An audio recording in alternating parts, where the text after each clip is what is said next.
Assalamualaikum warahmatullahi wabarakatuh. Hasbi Rabbi Jalallah, ma fi qalbi ghairullah. Nur Muhammad sallallahu, la ilaha illallah. Melihat Allah di semua ciptaannya.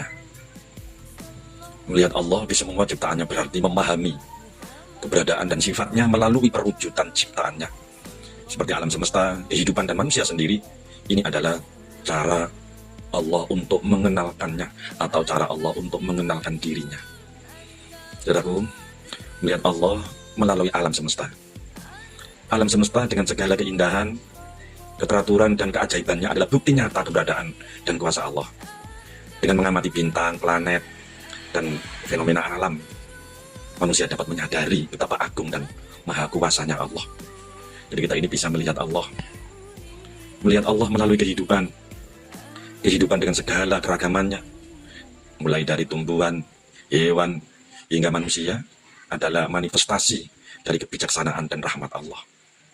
Dengan mengamati bagaimana makhluk itu berinteraksi, berkembang, dan beradaptasi, manusia dapat memahami kekuasaan Allah dan betapa cermat Ia menciptakan segalanya. Saudaraku, melihat Allah melalui diri sendiri. Manusia sendiri itu adalah ciptaan Allah yang paling istimewa, ciptaan Allah yang paling baik, ciptaan Allah yang paling sempurna. Laqad khalaqnal insana fi ahsani taqwim. Bahkan manusia itu juga menjadi rahasia Tuhan. Al-insanu sirli wa sirli sifati wa sifati la ghairi. Kita harus bersyukur kita ini dijadikan Allah hamba atau makhluk yang paling istimewa, yang paling sempurna. Dengan kemampuan berpikir, merasakan dan bertindak, dengan memahami diri sendiri.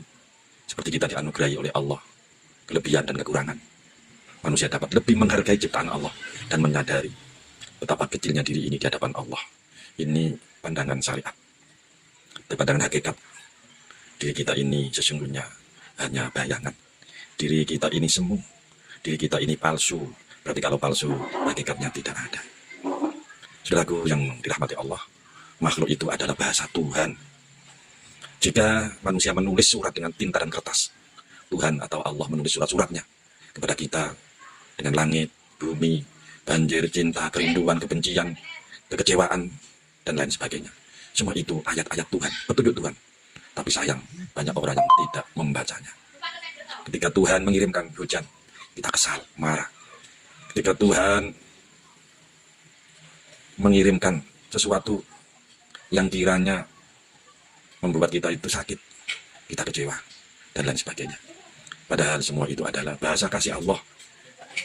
Tuhan sedang mengajarkan kita untuk kembali, untuk mengenalnya, untuk menyadari bahwa dunia ini tempat singgah, bukan tempat tinggal.